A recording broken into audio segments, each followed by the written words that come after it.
Welcome back to the Fox Den podcast from West Shore Community College, talking about our common read, The Firekeeper's Daughter. I'm Patty Skinner, the Director of Library Services, and I'm joined today by... Hi, I'm Mike Nagel, and I teach history and political science. And I'm Sean Henney. I teach English and education classes here at the college. Well, this is a great group to be discussing the largest portion of this book that we're sharing this semester, our common read. We have a lot to talk about today. Thank you both for being with me. Let's dive right in.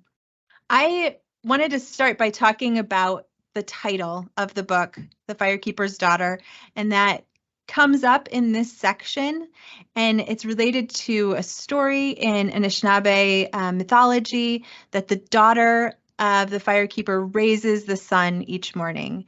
And Donis kind of thinks that she gets a raw deal because she doesn't even have a name. She's doing all that work and she gets no credit for it. So that was a part of this story that I really thought resonated a lot with what Donis is going through too. She's trying to lift up her whole community. She's taking so much responsibility on her shoulders and doing it confidentially, not really getting a lot of credit. So I think that was a really impactful part of the book for me. In a way, it kind of links to some things that hopefully I'll talk about a little bit, but one of the more important concepts, it seems to me, or themes, would be the idea of identity and Donis and how she's addressing the idea of her own identity. She's got a Native dad and a Caucasian mom and a grandma who sometimes says some things that aren't very nice about the members of the Native American community. And so I think that, that story and other things, really hit with some background detail that help with that idea of identity. And so, I'm sure we'll go into a little bit more detail on some things, but just something that struck me. My main thought about that story, Patty, and I'm glad you brought that one up, is the question about getting respect or credit for the things that you do. Like, how does it matter, or who pays attention and who rewards you for the things that you're capable of accomplishing? And the number of people in the story who get credit that they don't deserve, is one thing. And then the other side of this is what she does for other people that isn't recognized or respected. So that she tries to rescue that story. I can't remember what term she then uses to replace the Anishinaabe word for Firekeeper's daughter. Does that happen in our section? Yeah, you're right. We should look back at that. She comes up with and gives her own name so she can identify. And that's kind of like, go ahead. So like a rewriting of history. Yeah, the term she chooses that she wants to replace it with is actually the term that means sunbeams that come through a cloud. When you actually recognize the fact that the sun is shining, even though there's clouds, that's the word that she chooses. And I don't know what the native word that she chooses is, but that's the way she wants to think about it. So she wants to call the Firekeeper's daughter by a different term. Yeah. One other thing maybe that's kind of connected with this is that she's wondering if she should, be this confidential informant. Is she turning her back on her community by doing this? How much information should she let them know? Should she not let them know? What if she discovers something that she doesn't want to know? And again, maybe this foreshadows some of the things a little bit later in the story where there's that notebook that her uncle had. And she only ends up giving what she rips 5 pages out of it, I think, toward the end. And so, this whole idea of how much to participate or not, and turning her back on her community, or it's just a moral dilemma for her. Yeah, because her goal is to protect her community, like her reason for getting involved in this. But I think it's inevitable that she's going to find out things about her community she doesn't want to know, about those people that she is trying to protect that are not doing the work of protecting themselves. They're endangering others. The other thing along with the title was the other script on the front of the book is keep the secret, live the lie, earn your truth. And I think that goes along with what both of you have said about how much you're willing to give, how much of your identity, what you're keeping secret. And the FBI agents, she tells them they need to earn the story. They aren't members of her tribe, and she wants them to earn her trust and her respect before she's willing to share a lot of things with them. And Yeah, in the midst of this, Donis is also keeping a big secret, being an informant. So kind of can see both sides of that coin. There's that moment where she has, I think you're talking about the lecture she gives them about their willingness to investigate the community's crimes, but not being able to understand or respect or being interested at all in the valuable things that the community shares with each other. And she lists off, in that speech, I think she lists off about 7 or 8 different ways that the community has actually supported itself during different kinds of crises, and is angry with them because they don't seem to care about that kind of thing. They're mostly interested in the crimes. That's the place where she says that thing about earning the truth or earning the stories. Yeah. This is what I love about Common Read. I never really even paid attention to the subtitle. Keep the secret, live the lie. I didn't. And this idea of secrets comes out again and again and again. I mean, Donis even keeps a secret. Maybe you can help me with this, but she keeps a secret from her mother about her surgery. It's her aunt who takes her in for the surgery on her shoulder, right? Yep. I mean, that's right. Yeah. And so that idea, I mean, there's multiple levels of this idea of the concept of secret throughout the book. Mm-hmm. And it's a cool teaser for anybody reading the book, because if you use the definite article "the" for the secret or the lie, then students or readers wondering what the secret might be is a cool thing. So it's hard to pin down because there are so many secrets in this book. right. And it's another thing I came back to was that quest for the truth, for getting to the bottom of all of these secrets and all of, kind of the parts of ourself we keep secret, or the parts of Jamie that he's keeping secret. And how can you get to the truth of someone when there's so many layers of secrets? Well, that's the point of any detective fiction, right? Or any kind of mystery novel, is that basic unraveling of the truth. Literary terminology, we call that the denouement. It's the moment when you realize the way it all works together and whatnot. But Firekeeper's Daughter is so much more than that. Like, it's not just a mystery novel. It's not just a crime novel, because it's got all these other layers of secrets. So unraveling secrets in this book is not just about solving a whodunit kind of thing. It's also trying to figure out the relationship between cultures and identities. And the layers of secrets are significantly more intense in this book. Yeah. And things do unravel in this section. It's cool. Particularly. Yeah, that's what that means. It means, denouement means in French, the unraveling of the knot. Wow. Hey, I didn't know there was going to be any French lessons or anything like that. French terminology, okay? I mean, Jamie speaks French. There's a moment of French speaking early in the novel. That's right. Yeah, Yeah. I think I remember. Yeah. There is a lot of interesting use of language, not only Anishinaabe, but then Donis's uncle and mom had like a secret code language that they used, parts of Italian, parts of French, like a hybridized that only they understood. And that in the notebook, there's code for light bulb.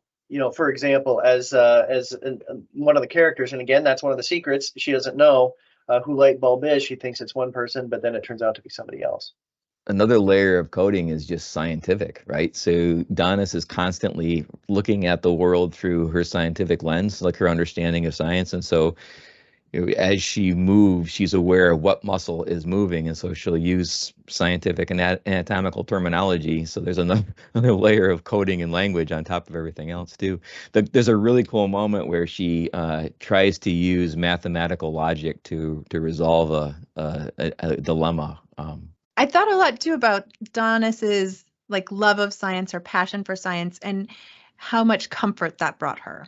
The certainty behind scientific principles and knowing what to expect in all of the tragedies that she encountered. She was able to come back to that scientific understanding, and it gave her more certainty and purpose for what she was doing. Like when she's sectioning off the portions of Duck Lake and she has a plan that she's able to execute, I think that brought her a lot of comfort. Yeah, it reminds me. Can I tell a side story here? Sure. Okay. So when I was falling in love with my wife. She's a scientist, right? What she does is study ecology, and so she was doing that kind of thing that Donis does when she was getting her master's degree, where she would take a section of the forest and she'd take a loop of string and she'd put a circle in and she'd try to figure out what plant life and ecology and insect creatures were inside that circle. And so I was accompanying her because I was courting her and wanted to be part of this thing. But it would bother the heck out of me because she would religiously like walk so many paces and put the circle down in this exact same spot. And I would say, well, there's a beautiful plant that would be really cool to have in your notebook right here to the left of that. And she couldn't do that because that wasn't the way that scientists organize their thinking and their strategy. You can't put your thumb on the scale. And so the systematic way that Donis does that on the island, it reminded me of that moment with my wife. That's cool. That's a great story. Beautiful.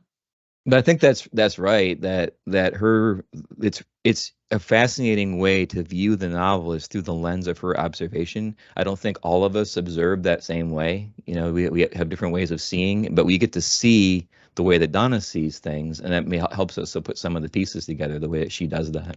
I like the way you said it, Patty, that it gives her comfort and strength.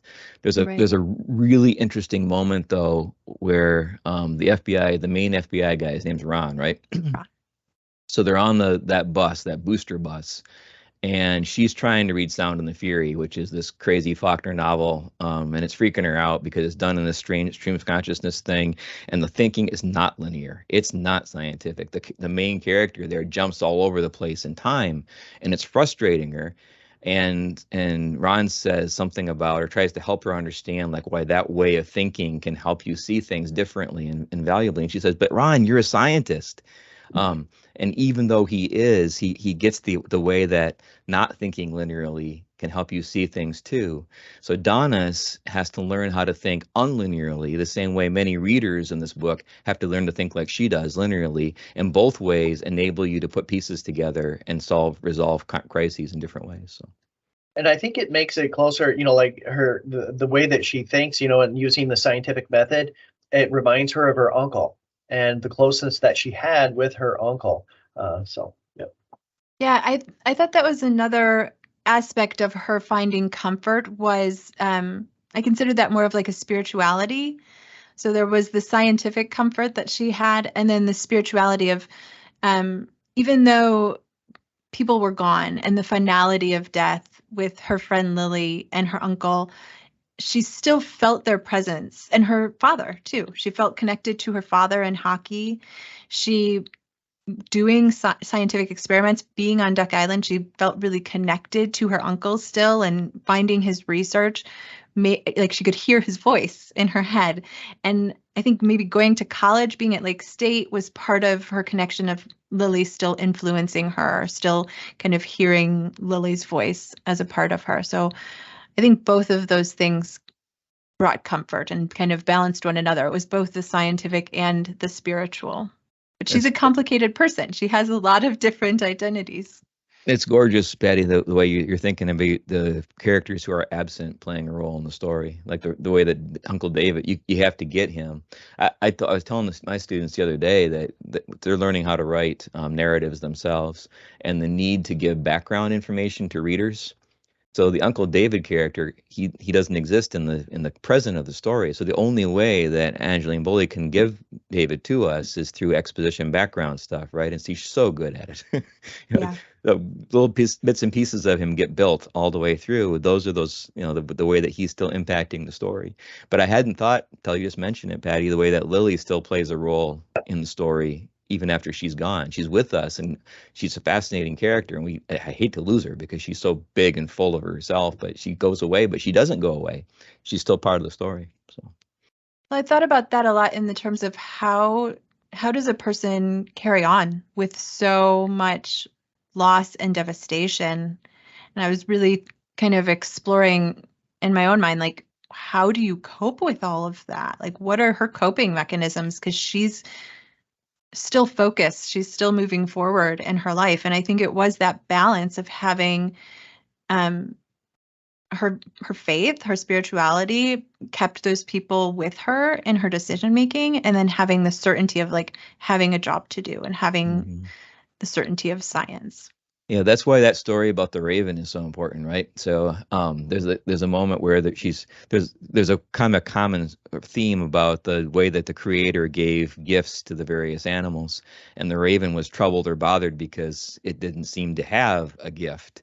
And then the story that gets told about it is that it realizes by talking to all the other animals that it has the gift of solving problems or resolving problems. And when Donna realizes that, she recognizes that gift in herself too. That if my role I play is the critical thinker who can help the community work through its issues, then that's my gift.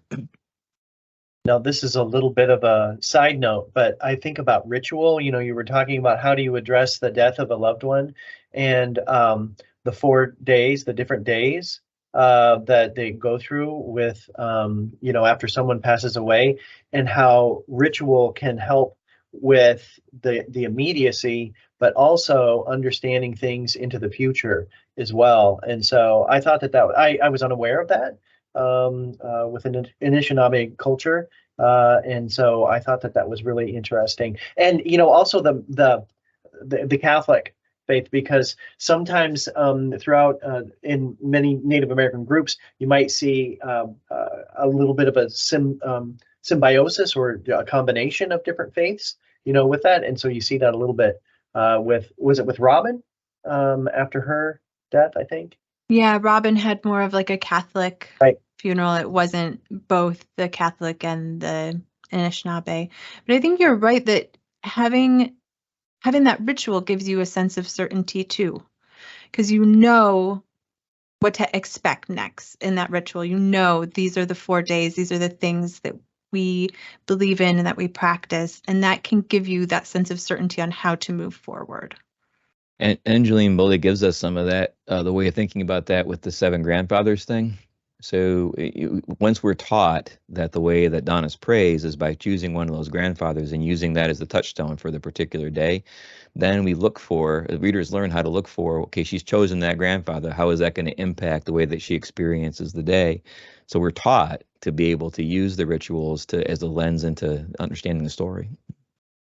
And that I have talked about before, but I think it's brought such a modern lens to the practice of this religion and seeing it living and practicing these traditions.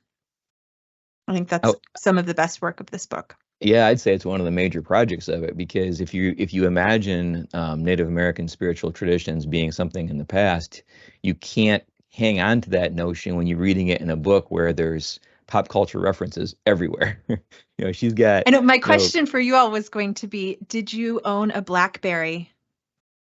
No. Neither Sean nor I, but there's some other ones. But what were you?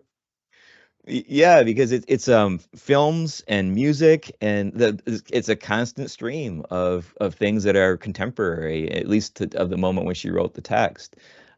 Jay-Z shows up in this book, in this thing, right? Contemporary films that we've seen. So the fact that she's practicing her faith tradition in a 21st century setting enables us to realize that this is not a thing from, you know, way back when. It's not an historical novel. It's a present contemporary novel. These faith traditions are real right now. And you know, a lot of people think, oh, well, Native Americans, you know, they adopted these new technologies after Europeans came. Well, Native Americans adopted new technologies well before European contact. They were modifying and changing their lives. They came into contact with other groups and maybe adopted some aspects of other cultures. So the idea of this amalgamation of different things and different backgrounds is something that would be very true throughout Native American history. One pop culture, Hocus Pocus really is one of them that I got, and I just had to laugh when I saw that was, you know, comfort for Donna's. Mm-hmm. If it's okay, maybe if I could give a little bit of background, I guess, you know, for something like historically, I guess. This idea of identity, you know, and the fact that she is, you know, has a Native father and her mom is Caucasian. This whole, do I dare say, conflict at times.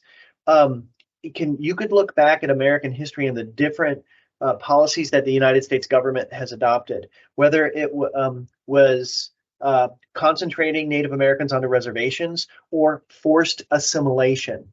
That's kind of what I wanted to address, was forced assimilation.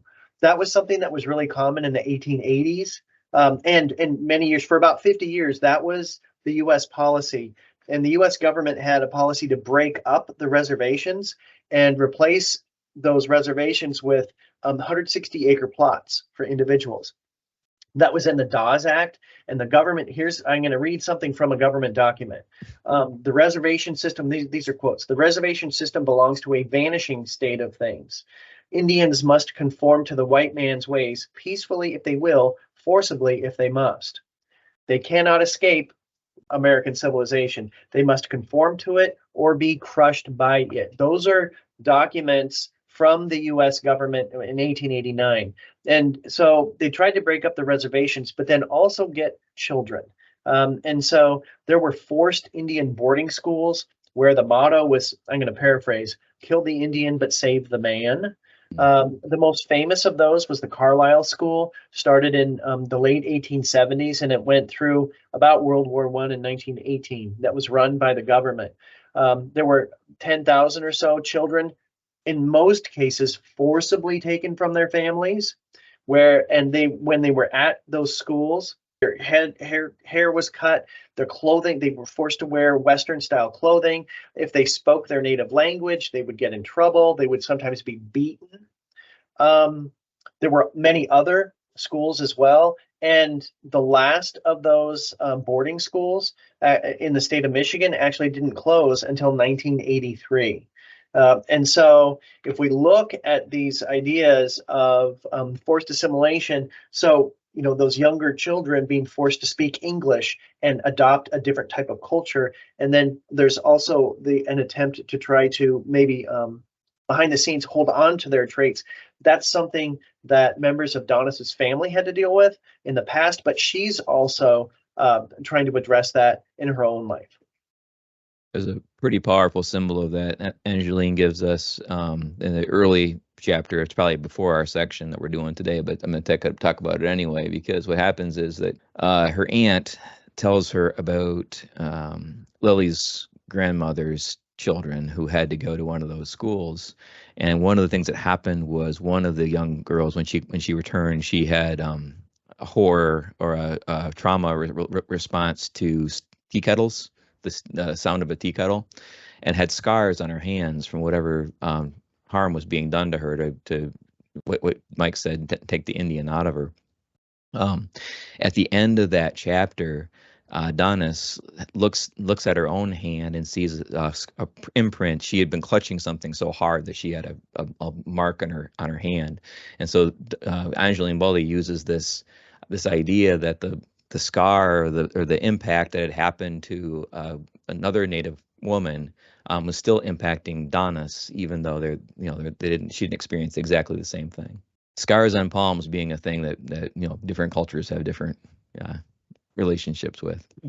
Right, but also the generational impact that the people of that tribe are still dealing with, the repercussions that they lost so much of their culture in that forced assimilation, still coming to terms with that.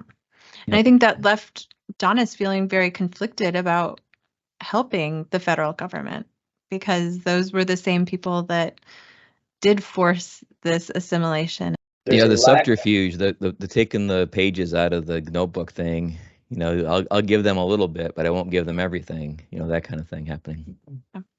There's a lack of trust, and for good reason, in the federal government and its policies. So that question you're asking about identity, Patty, the way that I approach it as a literature person is through the way we think about children's lit and young adult lit in general. So the kind of watchword for that, there's a phrase that we use when we're teaching about children's literature, young adult literature. It's the relationship between windows and mirrors. And so a good writer of young adult fiction tries to do both things, build a text that enables some young readers to experience themselves in their own culture and see themselves reflected back. We call that the mirror. right? So we want there to be literature for everyone that can. So at some point, when you're a young person, you get to read at least a book that reflects back at you some aspect of your own experience, and you have a powerful reaction of a mirror moment with the text, right? But we also badly need the windows. We need to be able to not see ourselves reflected, but to see other people's cultural experiences and personal experiences. So we look through, the text becomes a window so we can see somebody else's life and walk a mile in their shoes. And I had a couple of experiences in class the other day that helped to kind of emphasize this for me. What happened was I was having the students do some free writing about the novel. And one of the students in my class is African American and was expressing a mirror moment because Adonis talks about how being lighter skinned than some of the other Native American people in her community causes her to have an uncertain relationship with her identity because she's not perceived as fully Native as some of them think that they are, right?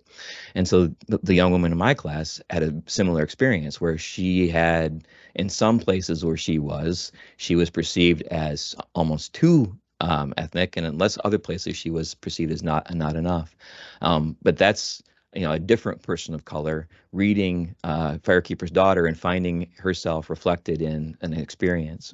And then in that same class, there was a young man in the class who had the experience of reading about prayer and Anishinaabe prayers and recognizing that when the deliberate addition of a name of your spiritual name at the end or in a certain place in the prayer was to establish your identity in relationship to your faith tradition, was similar to what he experienced in Day of the Dead prayers in Hispanic tradition, where that using that name like that announced to your ancestors your relationship to your ancestor. So in both instances, those were people reading the text. There were students in my class reading the text and finding mirror moments, like finding it to be that kind of thing, where other people in my class then, because those two students of mine chose to share that, had a window moment, right? They got to experience other people's way of thinking about the text. So powerful stuff. And I think it's especially powerful given kind of our regional proximity to this story. Like, it really feels close enough to touch that this takes place in the Upper Peninsula, and we can kind of like imagine ourselves there. We can put ourselves into that place because it's familiar to us. These feel kind of like our neighbors that are having this shared experience. So I think that's incredibly powerful, and it's a great way that the common read connects us, isn't it, Mike? Absolutely, you bet. For me, that happens with the stories about the little people. So in I happen to be Irish American. I don't hide that from anybody. I make it pretty much a part of my consciousness. But in Irish European tradition is not the only tradition where this happens, where leaving gifts or leaving offerings for the little people is a way of protecting the harvest or protecting your agricultural way of life. It's a pretty significant thing. You leave the first fruits or you leave the best milk for the fairies so that nothing happens to your own crops and harvesting. And so I'm reading about the little people, and the little people play such a huge role in her way of thinking about the story and how she ends up not sharing everything that she wants to share because she wants to protect that relationship of her culture with that tradition. Reminded me of how important it was for some people in my family to maintain some of these kinds of traditions. John, just you telling that story about the little people and giving the best or the first part of a harvest so that it continues reminds me of another Native American story. It's not it's Pacific Northwest coast as opposed to here in Michigan. But when the salmon would run, the very first salmon that they would catch of the season, they would often take that, eat it ritually, put the bones back in the water when the tide was ready to go out, and they would thank the fish for allowing them to catch it, and then to go back to a longhouse in the ocean and tell their brothers and sisters to come to this village so that they could be eaten, because they would eat you in a ritual way, and they were very nice people, to encourage more fish to be coming. And so I know it's a totally different group of Native Americans, but one of those rituals that's very interesting. But like the theme of the whole conversation is Donis's identity.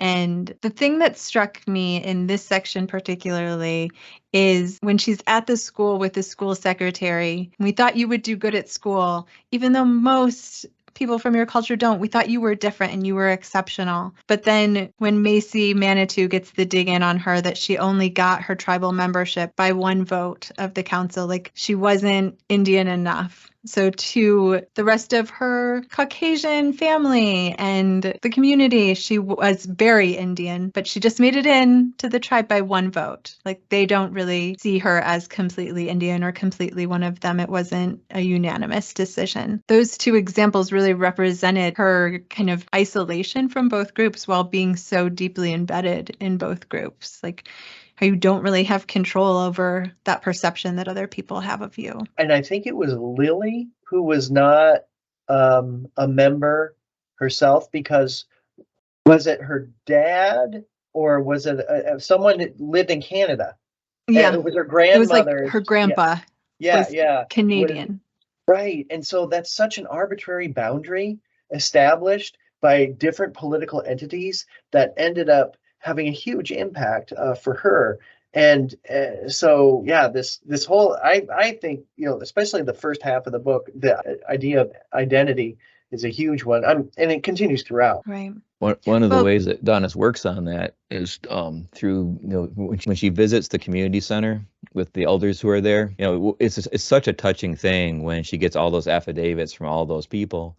And in that instance, what happened was she made personal relationships or connections with them. And so what Mike's talking about, the arbitrariness of blood content and geographical boundaries and political stuff, a lot of that can be mitigated by just having a real relationship with somebody else and caring enough about your culture to find out about it. There's even a moment where Granny June is one of my favorite characters in this whole book. Like she's great. I love her. But when they're crossing over and Donis maintains the tradition of putting tobacco in the water, and Granny June's says something like, "I wish that I had always maintained that tradition and didn't." And so some of the stuff is the elders teaching the young people, and some of it's working in reverse too. But it's the relationship between them that makes your identity. Like, who do you choose to be, as opposed to who the government says you is, or who the tribe says that you is, like that kind of thing. I love the use of different symbols, and I think tobacco. You brought it up, Sean. The importance of tobacco. I mean, and you think about in our culture today, tobacco. Well, if you smoke too much, you could have heart disease, you could get emphysema, you could get lung cancer, things like that. But the spiritual aspect of tobacco and the whole idea of, well, you may cross the same river all the time when you go on the ferry, but the water's different every time you go because the water's continuously flowing. And so I just love symbols like that throughout the book. A lot of it's botany. I was kind of hoping that Belinsky would play more role in this one, because there's both Angeline Boulley and by extension Donis are interested in how Native American medicinal traditions are actually grounded in science. Like, what's the scientific relationship between the thing, like chokecherry berries, and what Donis, when she's in high school, actually writes an essay about this, about how there's actually a scientific grounding in it. So the role of tobacco, not just only being, but definitely having a powerful spiritual thing, but also having, grounded in some kind of aspect of its that particular plant's role in science. Yeah, that definitely is something Donis is very interested in, like how those two parts of her identity, the science and the ritual of her Anishinaabe belief, kind of come together. How, like, she wants to. Sean, what was one of the biggies that you wanted to that we haven't covered yet? I got to say my thing about Indian boarding schools and forced assimilation. This has been a great conversation so far, but what were you hoping to hit on? One of the things that I like watching, as long as we're going to let me have a little bit of airtime here, so is the imperfection of the main character, right? So it's kind of a watchword in literature that characters work best if they feel real to us. and the mistakes that Donis makes, the way that she feels like she's not always on top of things, or where it's slipping away from her, or where she acts in a way that we wish she wouldn't. That's a thing that I've really greatly enjoyed about the text. So she's the hero, and she takes all this amazing stuff on herself, and she wears all these burdens. But there are touching moments where she calls herself onto the carpet. You know, there's a scene in there in the text where the women, the young women who are the girlfriends of the hockey players, she uses this derogatory term in her head for them, and she labels them. She calls them anglerfish because they don't have any of their own identities, or at least in her mind, she doesn't. And so she labels them, and we're willing to follow along with that until she realizes that that's a mistake.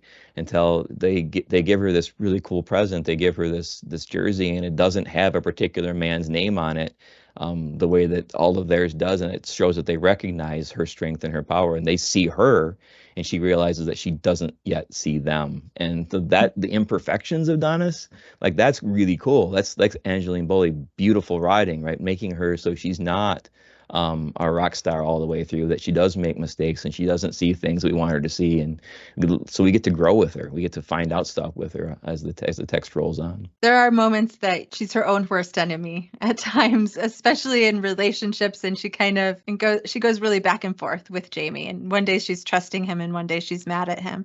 But I think she also really overestimates her abilities, maybe, when she's trying to investigate Mike, and then he thinks that she's like coming on to her, and she's like, oh no, what did I do? I went too far with this one. And the whole point where she's at her brother's house, you know, and almost gets caught. That's in this section, right? Yeah, that needs to be, that's going to be such a great film, like her sneaking into the brother's apartment above the garage, and the dog trying to. Is there some talk about this thing being a film? Yeah. Is there? Yeah. Oh. Yeah. You know, and I think it'd be great too. One thing too is that we just need to keep reminding ourselves, she's like 18 years old. Right. 18, she might, or I don't think she doesn't turn 19, I don't think, throughout the course. Does she? She does. Yeah, it's she has to get her membership in the tribe before her 19th birthday, and it's That's like right. imminent. Yeah. Yeah. So she turns 19.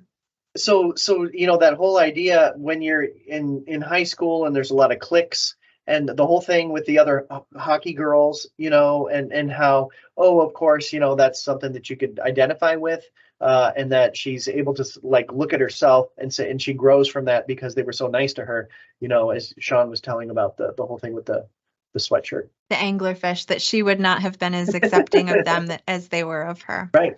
So I do have one thing that I'll share. We don't have to delve too far into this, but I started reading this book last year because of Sean Henney, because he had it as a selection for his literature class. And I was like, man, I have heard a lot about this book, and now that Sean's chosen it, I have to read it. So I just felt this huge sense of obligation to pick it up. And so I was actually listening to the audiobook last summer, and I was listening while I was driving into work, and I got here just at the point where Donis was about to go into the hotel room with Call Me Grant. And I was like, I have to go into work and I have to stop listening to this, but I simply must know what is happening. It was like, Donis was so real to me, and I was so in it with her. I could not imagine like leaving that go for my whole workday.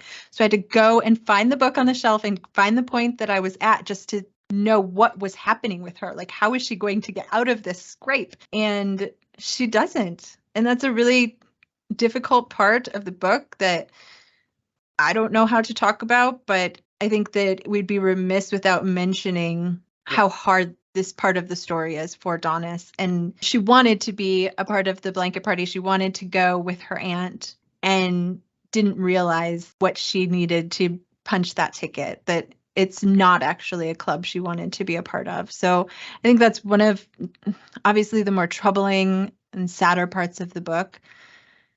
But I just feel like we needed to kind of address that part too.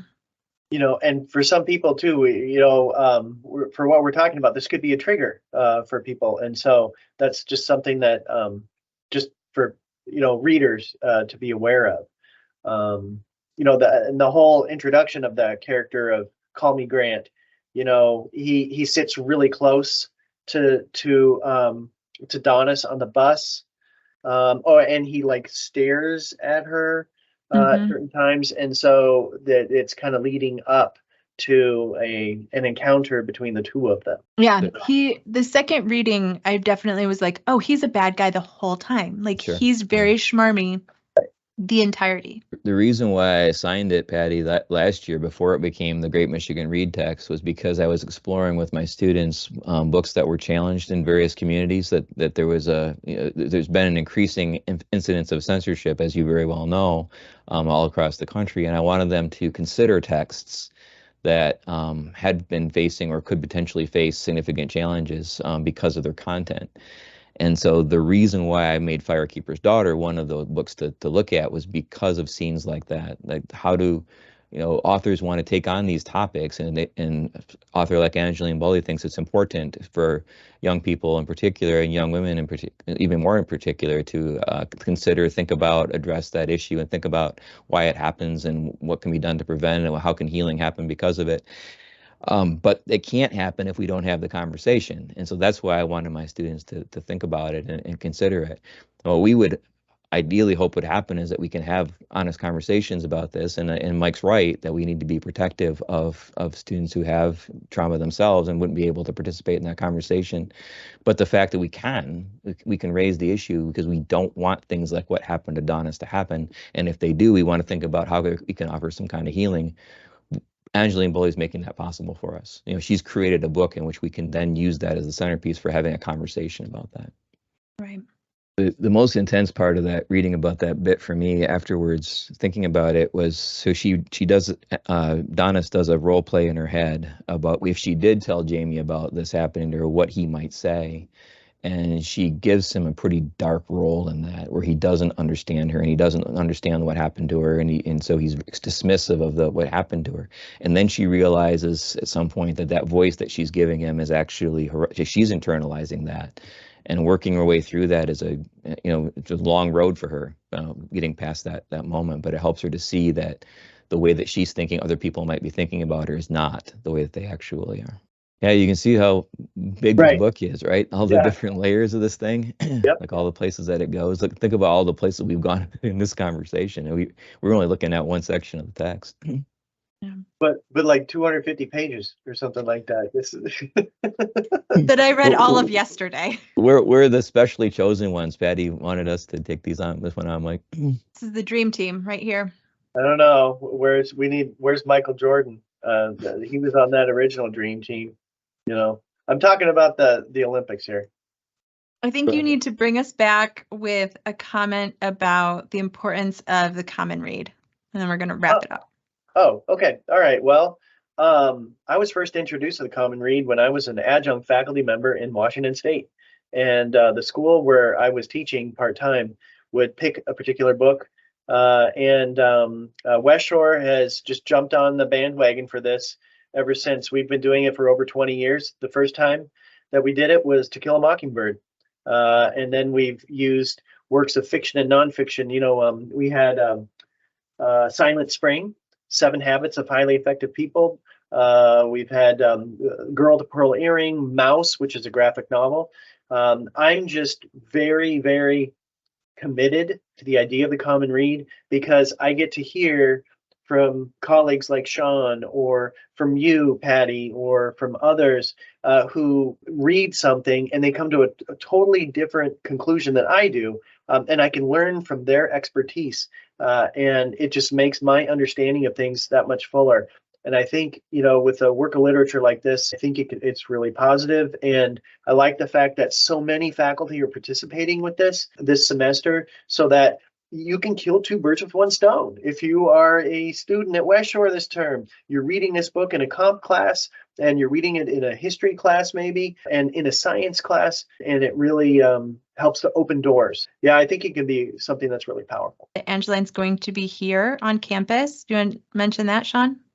Yeah, so in fact, there'll be watch parties. She'll be presenting in our theater, and that will largely be for an audience of students.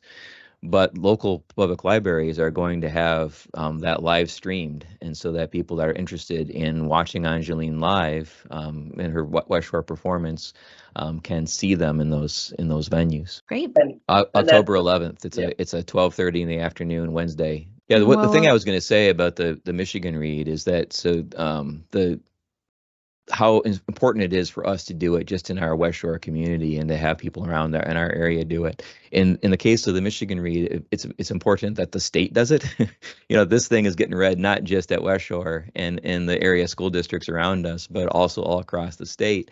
And the Humanities Council is trying to call attention to what they think of as really important issues. The very, very, very first Great Michigan Read was another one that actually had Native American voices in it because it was Hemingway, but that was through the lens of a Caucasian person, and so it's exciting that this one's actually a Native American voice that's creating this opportunity for us. I applaud them for this selection. I have thoroughly enjoyed it. I've shared it with so many people here. It's been my joy to get to share the book. I love handing books to people and hoping that they will enjoy it. So I've heard so many people come back and having the story resonate with them. So I think listening to Angeline herself will be incredibly powerful. Any final thoughts?